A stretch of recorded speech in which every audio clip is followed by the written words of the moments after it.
En estas épocas donde todos los días se agitan la muerte de la ideología, hemos instalado este grito donde las ideas no han muerto, nuestra memoria no está pisoteada, nuestro pasado nos da orgullo y nuestro presente es transformación.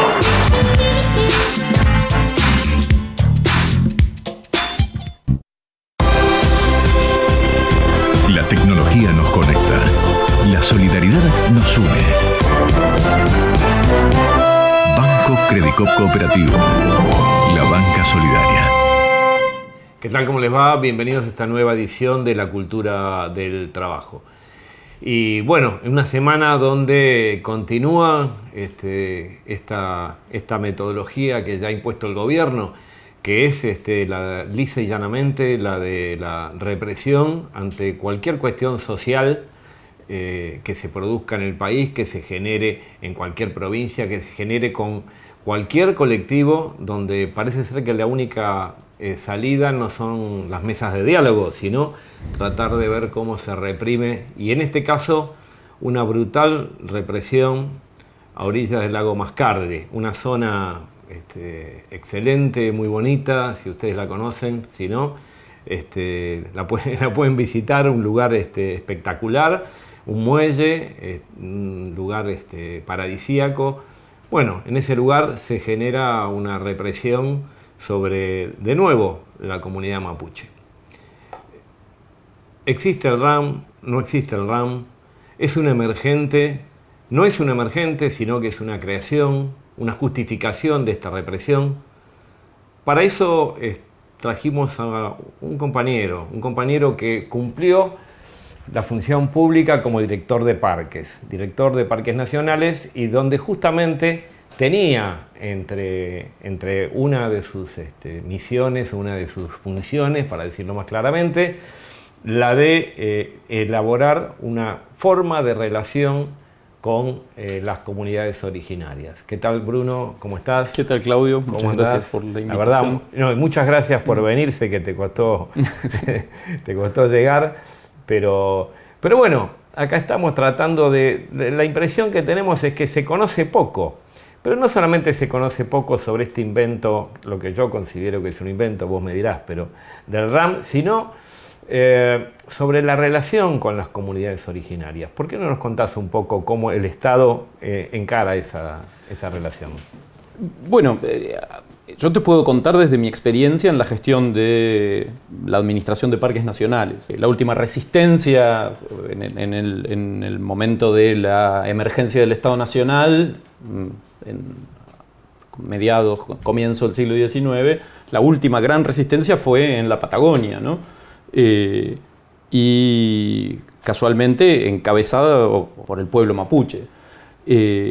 A partir de ahí, lo que todos conocen, lo que fue llamado eufemísticamente campaña del desierto, digo eufemísticamente porque no era un desierto ni geográfica ni socialmente, ¿no? Estaba plenamente habitado y son tierras, como vos decías, gran parte de la Patagonia son tierras llenas de riquezas, no son un desierto en el sentido convencional de la palabra. Cuando se constituye el Estado-Nación, se lanza en la expansión y en la necesidad de dominar, garantizar el control sobre el territorio, se lanza lo que se conoce como la campaña del desierto, encabezada por Roca y financiada por la oligarquía nativa. Cuando esa campaña militar se completa y se consolida, el dominio militar de esas tierras, se premia a quienes habían financiado, mediante una ley, que era la ley Avellaneda, a quienes habían financiado la campaña militar, se los premia con extensísimas y vastísimas superficies de tierra. Hagamos un alto ahí. Esas tierras estaban habitadas. Lógicamente, sí. Estaban habitadas por una cantidad de tribus distintas, no solamente por los mapuches. Sí, mira, en realidad toda esta confusión que generan los medios de comunicación, yo, más allá de mi desempeño en la función pública, además soy doctor en antropología, y creo que los criterios que se aplican hoy en día en los medios de comunicación social son muy rudimentarios a la hora de definir, por ejemplo, el concepto de cultura o de grupo social, ¿no? En general se tiende a cristalizar estas identidades como si fueran identidades estáticas, permanentes, esenciales, diría yo. Y en realidad lo que ha pasado en la Patagonia, como en todos los grupos humanos a lo largo de la historia, es que hay muchas más interacciones, muchas más confluencias, muchos más... Entonces, estas categorías en general tan duras, tehuelches, mapuches, rígidas, estáticas... Son más de lo que nos enseñan en la secundaria, Son, ¿no?, de lo que nos enseñan en la secundaria y no son inocentes. Son en general funcionales a los intereses del establishment. Una vez que definiste esas categorías, es, por ejemplo, extranjerizar algunas. Hoy en día vemos en los medios de comunicación que los mapuches son chilenos. Los ¿no? mapuches chilenos, y los que quedaron de este lado, no hay más de eso. Claro, exactamente. Es una operación fabulosa para los intereses del establishment. Porque si hubiera... ¿Cuáles serían las otras tribus? Bueno, había un montón de grupos. Los Aoniquén, Tehuelche es una voz mapuche, claro, o mapuzungún, para designar a grupos como los Aoniquén o otros, o los Gununaquén. Era una multitud de grupos, porque además en ese momento, pensá que previo a la llegada de los españoles, la Patagonia es un lugar muy vasto, muy extenso, y cubrir grandes distancias era muy difícil. Con la incorporación del caballo, se produce una interacción entre los diferentes grupos que estaban extendidos en toda la región, mucho más intensa. Pero por otra parte, no solamente esto de la incorporación del caballo, sino que con caballo o sin caballo, Chile o Argentina no existían como tal. Eran entidades inexistentes. Por lo tanto, las tribus estaban de un lado, del otro, cruzaban la cordillera por los innumerables pasos que tiene la cordillera sin ningún tipo de problema. O sea, es delirante decir esta tribu es argentina, esta tribu es chilena, porque esas tribus son previas a la creación del Estado. Sí. Vamos a la supuesta violencia entonces de los mapu, ¿no? Porque dicen acá los mapu son violentos. Mira, ahí sí te puedo hablar más desde mi experiencia como funcionario público, ¿no? A nosotros nos tocó asumir la conducción de un organismo como Parques Nacionales a comienzos de este siglo, y nos encontramos, sí, con situaciones de extrema tensión en algunos casos, que tienen que ver con el maltrato histórico y con la negación que había hecho el Estado Nacional de los derechos de mucha de la gente que poblaba las áreas protegidas, ¿no? Aún así, los grupos mapuches, que hoy se reivindican como mapuches, tenían la mejor predisposición para construir alternativas de diálogo, con una construcción junto con el Estado, que obviamente donde se hicieran valer sus derechos, especialmente los derechos que quedaron plasmados en la reforma de la Constitución de 1994, el artículo 75, inciso 17, que es un reconocimiento a la preexistencia y a los derechos que de esa preexistencia emanan para estos pueblos. Bueno, es un gran avance. El Estado hasta ese momento había sido muy ineficiente en hacer valer esos derechos, en llevarlos a la práctica. Nosotros empezamos a tratar de hacerlo construyendo un espacio de diálogo que llamamos el Comité de Gestión y Comanejo, donde existía dentro de los territorios de parques nacionales una representación de los funcionarios públicos del Estado y una representación de las directivas de las comunidades mapuches y de la organización. ¿Durante qué periodo o qué cantidad de tiempo vos manejaste esa Mirá, nosotros en realidad el proceso empieza, para hacer honor a la verdad, el proceso lo empiezan trabajadores organizados de base, de ATE Parques Nacionales, durante el gobierno, te diría, durante los 90, en el peor momento de la liberalización, la privatización de Yao Yao, un avance muy grande sobre parques con nacionales. María Julia. Exactamente, con María Julia Alzogaray, muchos de los compañeros de base de ATE Parques Nacionales empiezan a plantear y a caminar juntos con las organizaciones del pueblo mapuche. O sea, qué curioso, porque durante el gobierno de María Julia en Parques y de Fernandito Ardura,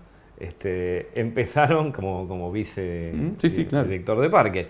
O sea que en ese momento se empieza a generar una política de diálogo y de inclusión en esta mesa, una mesa similar. De abajo para arriba, digamos. Eso empieza a haber experiencia a nivel de las comunidades, ¿no? Sin ningún reconocimiento institucional.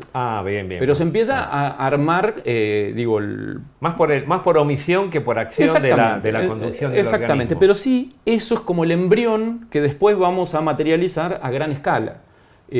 Porque de hecho los trabajadores de parques resolvían conflictos cotidianos que tenían que ver con el pastaje, con el uso de madera o leña.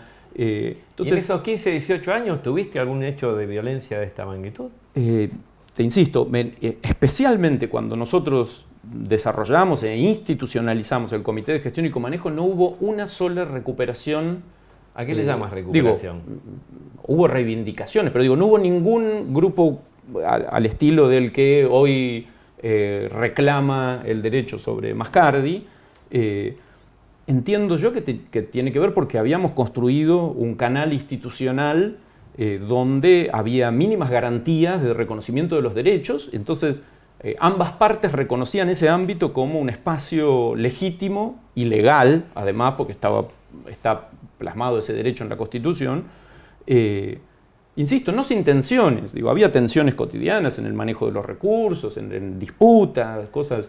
Vos pusiste en marcha, vos hiciste cumplir la Constitución. Generaste una forma de que ese artículo de la Constitución se cumpliera. Del otro lado dicen, le estaban regalando los parques nacionales a los mapuches. Hay una distancia entre una cosa y la otra. Absolutamente, ¿no? sí. Primero que es una tontería. De hecho, eso lo dijo La Nata en la entrevista que le hace a John Esguala, cosa que me hizo sentir muy orgulloso, porque en boca de semejante personaje es casi un piropo para uno. Pero además es una tontería. Es una tontería, porque como vos bien decís, primero nosotros lo que hicimos fue hacer cumplir la ley. La Constitución está para cumplirla, no para no de adorno. Y si esta gente tiene derechos y debemos además de alguna manera hacer confluir los intereses colectivos del pueblo argentino en tener lugares, espacios naturales protegidos, conservados, la conservación de la biodiversidad, espacios para la recreación pública, etcétera, etcétera. De hecho, nosotros demostramos que no había ninguna incompatibilidad entre ambas bibliotecas del derecho, ¿no? Podemos administrar esos espacios haciendo o reconociendo los derechos de estos pueblos y a su vez hacer un aporte a la conservación de la biodiversidad, a la conservación de los paisajes, etcétera, etcétera. Lo que pasa que acá también entra en juego, hay otras miradas, no es un espacio vacío de intereses. Dentro de parques nacionales, por ejemplo, tiene una estancia Ted Turner.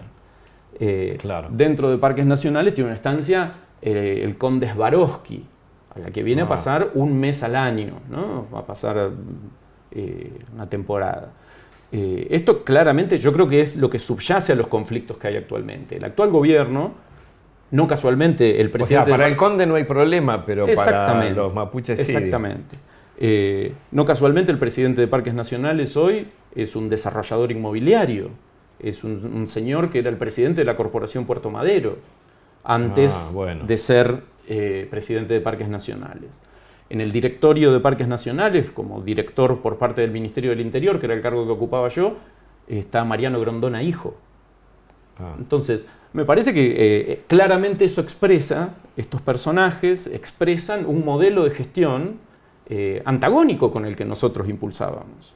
Que la Gendarmería o la Prefectura vayan tan presurosamente a desalojar a niños y mujeres de Villa Mascardi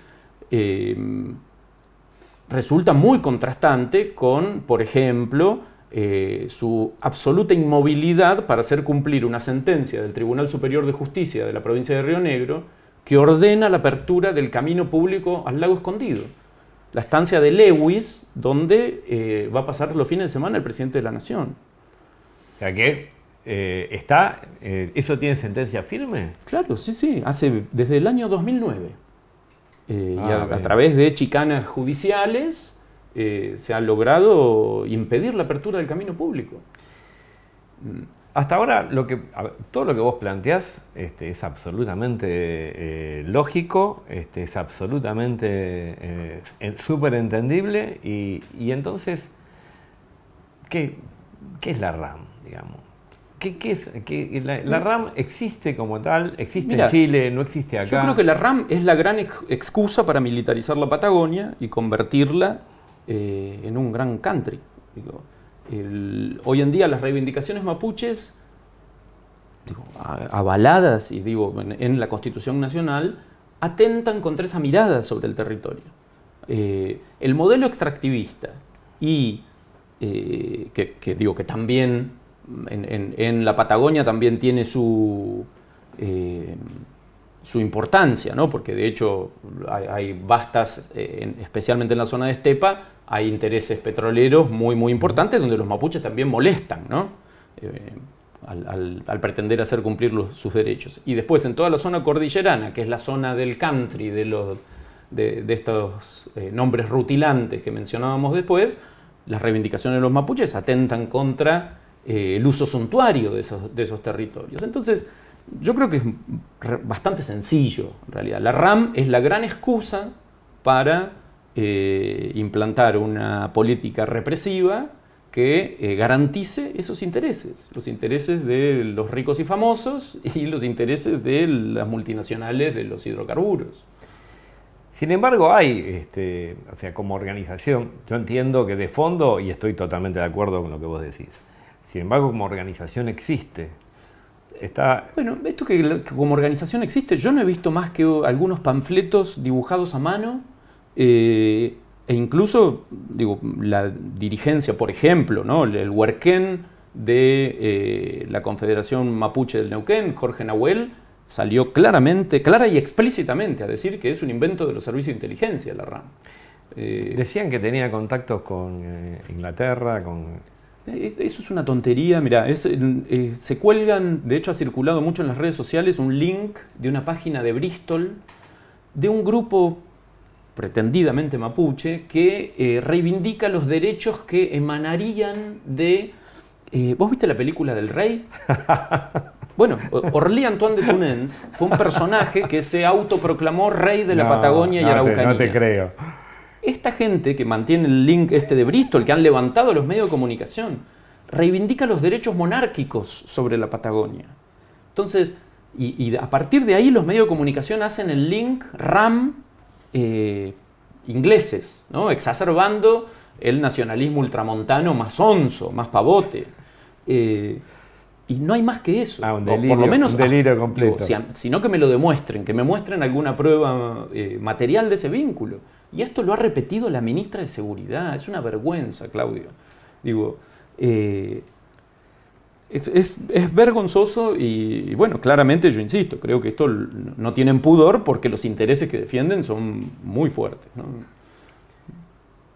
¿Cuál es el camino entonces? Bueno, me parece que en la medida en que la Constitución del 94 esté vigente, es garantizarle los derechos territoriales a estos pueblos, la ley de emergencia territorial indígena, que por suerte se logró a partir de la movilización de las organizaciones indígenas y del resto de la sociedad civil, que se prorrogara por 4 años más, tiende va en ese sentido, ¿no? A hacer cumplir los derechos que están plasmados en la Constitución. La Constitución dice que los pueblos originarios, por su carácter preexistente a la creación del Estado-Nación, tienen derecho a el territorio que tradicionalmente ocupan o aquel necesario para garantizar su subsistencia. Lo que no quiere decir que cuestionen el Estado-Nación o quieran formar otro. No, eso... No, es curioso cómo los separatistas vascos está bien y son coherentes, digamos, Sí, pero sí. acá no se puede ni Los plantear. catalanes le caen simpáticos a todo el mundo, pero acá no se puede hablar del acá tema. no se puede hablar del tema. Igualmente, digo, hasta donde yo conozco, digo, y las organizaciones con las que yo he trabajado, en ningún momento reivindican ninguna forma de autonomía por fuera del territorio nacional. Sí, reivindican derechos de gestión comunitaria, derechos singulares que además están reconocidos por la Constitución. Y no solo están reconocidos por la Constitución, están reconocidos por cada una de las personerías jurídicas que el Estado Nacional les otorgó a esas comunidades. O sea, esa personería jurídica que el Estado Nacional, o en su defecto los estados provinciales, a donde se ha delegado esta facultad, les ha reconocido esas comunidades, trae aparejado el reconocimiento de todos esos otros derechos que están plasmados en la Constitución. Entonces el Estado Nacional tiene la obligación de resolver la cuestión territorial y garantizarle el acceso a los recursos naturales para que mantengan sus formas tradicionales de subsistencia, ¿no? Inclusive tengo entendido que en su momento se les han asignado tierras de baja productividad, ¿no? O sea, donde cuesta mucho sostenerse con esas tierras. Sí, claro, en otros momentos de la historia se han... Y mira, esto es interesante lo que vos decís, porque estas tensiones por el territorio no son novedosas, digo, no empiezan a partir de la reforma constitucional del 94. En realidad, desde la misma constitución del Estado argentino, los pueblos han luchado por este reconocimiento, ¿no? Y muchas veces estuvieron cerca de lograr grandes avances. De hecho, en la etapa del peronismo clásico, poco después de la creación del Parque Nacional Lanín, por ejemplo, donde hay al menos 7 comunidades mapuches que existen dentro del territorio del Parque Nacional, Perón expropia la estancia Pulmarí, que son tierras muy ricas, son tierras muy privilegiadas dentro del territorio de Neuquén, con la expresa finalidad de resolver esa cuestión. Y no les busca tierras en la estepa, no busca tierras... expropia una estancia que en ese momento estaba en manos de una firma inglesa, con la finalidad de relocalizar a varias de las poblaciones que estaban dentro del Parque Nacional Lanín. Las tensiones dentro de las Fuerzas Armadas hacen que, bueno, como en todo gobierno, digo, hay tensiones internas y finalmente esa primera intención de resolver el problema mapuche en el sur de Neuquén con la expropiación de la estancia Pulmarí es frustrada, y ¿quién se queda con la estancia Pulmarí? Las Fuerzas Armadas, el Ministerio de Defensa y el Ejército Argentino. Después, cuando viene el gobierno de Alfonsín, se crea una corporación de desarrollo y los mapuches tienen cierta participación dentro de eso, pero cuento este ejemplo porque eso es en el año, yo creo recordar, a mediados de los años 40, ya hace más de 50 años, que 60 años, ¿no? Que ya existía este problema y ya existía conciencia en el Estado Nacional de que había que buscarle una solución a estas cuestiones, ¿no? Se ha avanzado mucho en este tiempo en términos del reconocimiento legal, pero se ha avanzado muy poco en la resolución práctica de estos problemas y en el cumplimiento efectivo de los derechos. La verdad es muy esclarecedor lo que nos estás planteando, y para la audiencia la verdad que ni el que les habla ni seguramente muchos de ustedes conocían todos estos entretelones y trasfondos. Pero piense usted que si hay un emergente, o si hay una emergencia, para decirlo más claramente, esa emergencia sirve, en este caso, para no cumplir la ley, para entrar en tierras que no se puede entrar porque el juez no permitió entrar, para disparar con armas de plomo. Esa emergencia sirve para pasar por encima de la normativa legal. Y no es la primera vez que sucede. O sea, crear una emergencia es justamente el paso previo para justificar la pérdida del Estado de Derecho.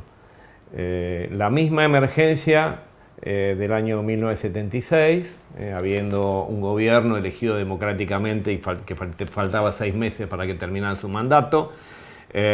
La misma emergencia que en México dicen, con la que en México dicen combatir la cocaína en la guerra contra las drogas. La cocaína es mala, sí, seguramente, pero se llevó 40.000 muertos en 4 años.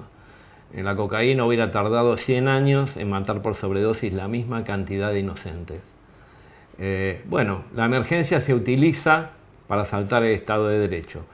Está en ustedes, está en nosotros, está en compañeros como Bruno, que pudo gestionar durante muchísimo tiempo la relación con los pueblos originarios sin generar ningún tipo de represión al respecto. Al contrario, generando una relación virtuosa con los parques, con el conservacionismo, con la vida de todos los habitantes de un territorio donde tienen derecho a estar, igual que ustedes, que yo, porque son personas que estuvieron ahí previamente. Vamos a volver a invitar, Bruno, porque creo que hay que seguir charlando esto y la verdad te agradecemos mucho.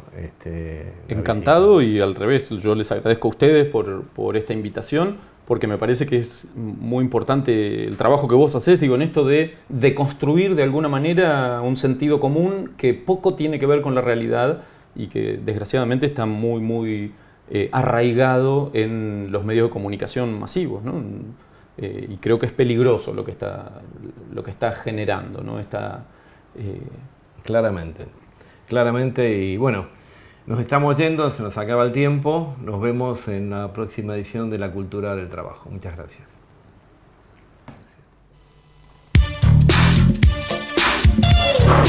En estas épocas donde todos los días se agitan la muerte de la ideología, hemos instalado este grito donde las ideas no han muerto, nuestra memoria